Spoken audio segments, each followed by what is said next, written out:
He was written as a deep-dyed, snarling villain, and he bored the out of me, because there is no longevity in deep-dyed, snarling villainy. And already I started to plan what I was going to do about that. Irwin not only allowed me to do that, but one day said, "Do more." And I did. And the rest, as we say, is history. There are shows that people remember fondly, and then there are shows that people carry with them for the rest of their lives. Lost in Space, the CBS science fiction series that first aired on September 15th, 1965, belongs firmly in the second category. For 3 seasons and 83 episodes, it brought American families to the edge of their seats every Friday night, following the Robinson family as they hurtled through an unknown galaxy aboard their spacecraft, the Jupiter 2.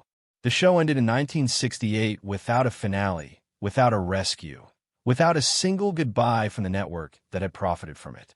And for 60 years, the people who made it carried stories they never fully told in public.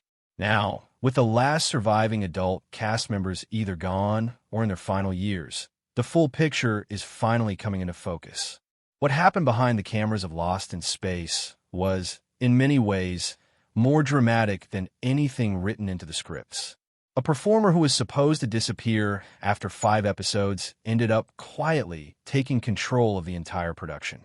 A leading man who arrived as one of the most famous faces on American television spent 3 seasons watching his role evaporate in front of him.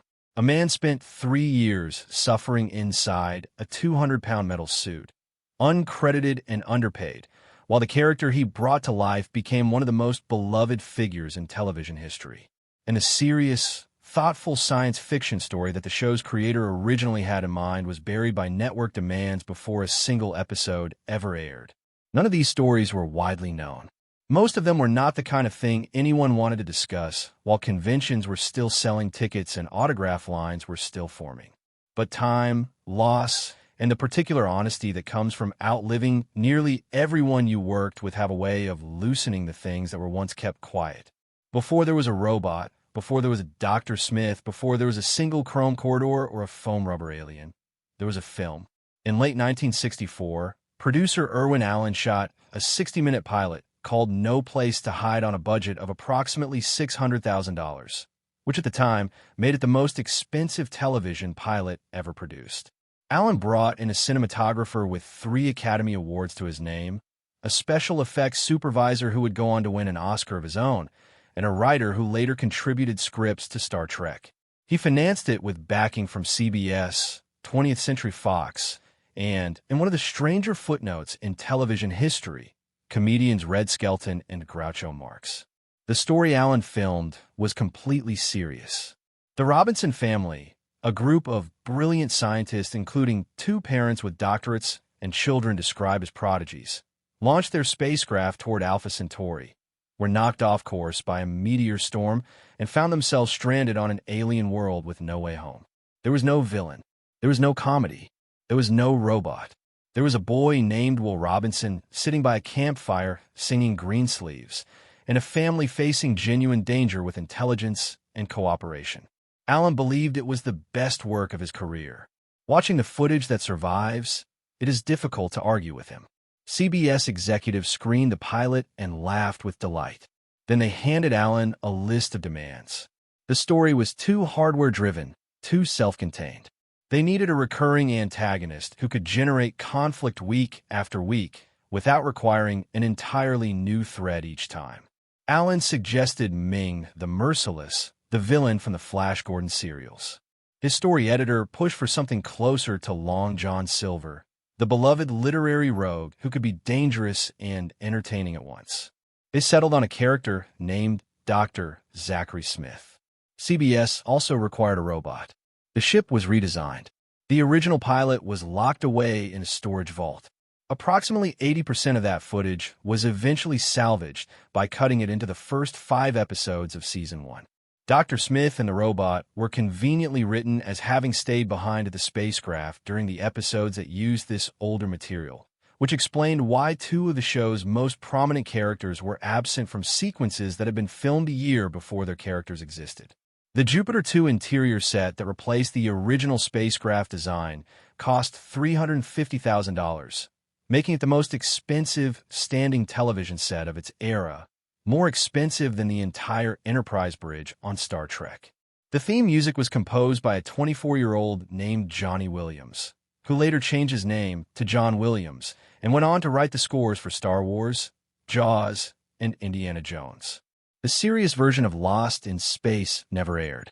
What CBS wanted was something it could sell, and Irwin Allen, whatever his private feelings about the compromise, delivered it.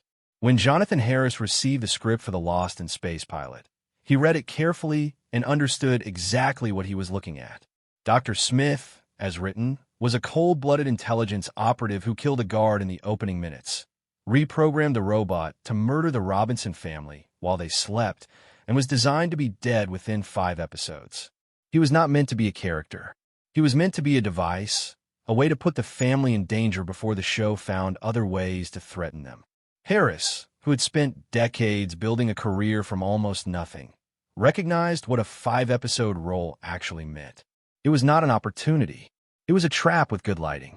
Harris had been born Jonah Karasukin in a 6-story tenement building in the Bronx, the son of Russian immigrants, and had spent his entire adult life constructing a different version of himself. He changed his surname at 17 against his father's furious objections. He earned a pharmacy degree he never once intended to use. He fabricated an acting resume and talked his way into productions until the fabricated credits became real ones. By the time he arrived on the Lost in Space set, he had appeared on Broadway, performed in the Twilight Zone, and completed roughly 125 stage productions. He was not a man who accepted the role as written and hoped for the best. What he did instead was begin, quietly and methodically, to rewrite the part. He would arrive on set in the morning with entirely new pages of dialogue he had composed the previous night and inform his fellow cast members, with complete calm, that he had changed the scenes. Bill Mumy, who was 10 years old when the show began filming and watched all of this unfold from the perspective of a child who had never encountered anything quite like it, later described what he witnessed with genuine awe. Harris would arrive with his new material and proceed to engineer every beat of the scene so that every path through it led back to Dr. Smith. The physical cowardice, the melodramatic complaints about his back, the cascade of invented insults directed at the robot, none of it appeared in any script Allen's writers produced. Harris constructed the phrases himself, sitting up through the night working out formulations like bubble-headed booby, nickel-plated nincompoop, and bellicose bumpkin. He had a clear theory behind each insult. The robot was perceptive enough to see through Smith's schemes, which meant Smith had to attack it constantly to prevent exposure. Every insult was a survival mechanism wearing a costume of comedy. By the time Irwin Allen fully understood what had happened to his production, the mail was arriving in quantities that settled the argument. 500 fan letters a month were addressed specifically to Dr. Smith. Allen later acknowledged openly that Harris had not been hired to play a comedy character and that the direction of the role had been entirely Harris's invention. Harris negotiated a special guest star credit on every one of the show's 83 episodes, a billing structure that had reportedly never appeared on American television before that point. Allen's public admiration for what Harris had accomplished was genuine. His private feelings were more complicated, because the actor he had originally hired to be his leading hero had been watching his entire story disappear, and there was nothing either of them could do about it anymore. Guy Williams arrived at Lost in Space as one of the most recognizable men on American television. For years playing Zorro on Disney had made him a genuine star. He was tall, trained in fencing since childhood, and genuinely excited about the role of John Robinson, the mission commander who would lead his family through the universe. The show's early merchandise had generated $11 million within months of the premiere. This was supposed to be a show. The transformation of his role happened gradually enough that it almost felt polite. In the first season, Williams' screen time began to contract as the storylines built around Harris and the robot expanded. By the second season, it had become a pattern. By the third season, it had simply become the reality of the production. Williams would arrive on set, deliver a handful of lines, and stay in the background while Harris, Mumy, and the robot carried the episode forward. Mark Goddard, who played the hot-headed pilot Don West, and watched all of this from close range. Later described the atmosphere on set directly. The shift toward the Smith and robot dynamic had created genuine tension, he said, and the person carrying the most of it was Guy Harris himself, remarkable given that he was the direct cause of the situation, acknowledged what had happened. He said Williams had been brought in as the centerpiece of the production and had ended up with an occasional line every other week. He called it very difficult for an actor to endure. He was right. He also did not stop doing it. Williams filled the hours he was not needed on camera by listening to classical music, studying astronomy, playing chess, and buying stocks. Bill Mumy gave him the affectionate nickname The Comb because Williams groomed himself so constantly between takes. A man who had once been the center of everything, now channeling his restless energy into whatever kept him occupied. In one reported exchange, Williams turned to Harris and told him, in terms that required no interpretation, that he intended to kill him, before adding the clarifying pause and the word Smith.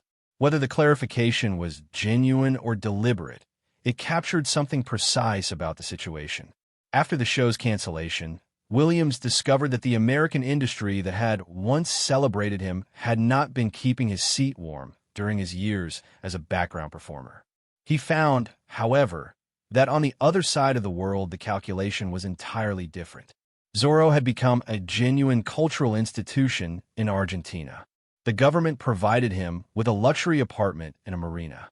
The wife of President Perón personally invited him to perform at a charity event. He spent the final 21 years of his life living with something close to the celebrity that Hollywood had quietly withdrawn. On May 6, 1989, friends reported Williams missing. Police entered his Buenos Aires apartment and found that a ruptured brain aneurysm had killed him approximately a week before anyone thought to check. He was 65 years old. Mobile phones did not yet exist. He had been living alone, and no one had known to look for him. The man who had been promised the lead of a major television series died undiscovered, a week before anyone came to find him, in a country that had remembered what he was long after his own industry forgot. Bill Mumy later said simply that after the show ended, he never saw Guy again. Not a single time. Every child who watched Lost in Space during its original run loved the robot. The accordion arms, the dramatic warnings, the unlikely warmth that somehow came through all that metal and rubber. These things were part of what made the show matter.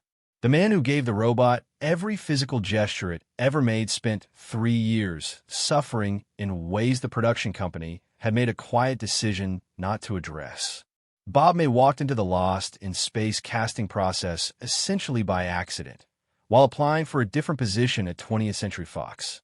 Irwin Allen's team directed him to try on the robot suit. The audition had a brutally simple standard. If you fit inside it, you had the job. When May climbed out after his first time inside the suit, he was cut and bleeding from the metal edges. He took the job anyway. The suit weighed approximately 200 pounds.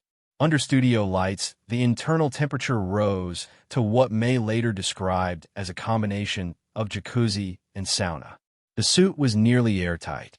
On at least 2 confirmed occasions during the production's 3 seasons, May lost consciousness inside it when the oxygen ran out. His eyes would roll back, he would go limp, and crew members would have to realize something was wrong before anyone intervened. The production company's official position on these incidents was that there was no time to stop filming. May was a committed smoker who would light cigarettes inside the suit during breaks between takes. June Lockhart remembered seeing small plumes of smoke drifting through the robot's seams and finding it quietly funny.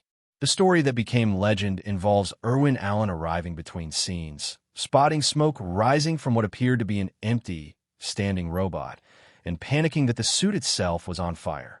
When he discovered it was May with a cigarette, Allen reportedly decided that whenever a script called for the robot to produce smoke, May should personally generate it. Despite doing this work every day for 3 seasons, Bob May was never credited on screen during the entire original run. Not one episode in all 83 carried his name. The practical consequences of this invisibility were significant. He was paid less, and he received substantially reduced residuals as the show became a global phenomenon, generating licensing income across decades. While the robot's image appeared on lunchboxes and toys and merchandise all over the world, May and his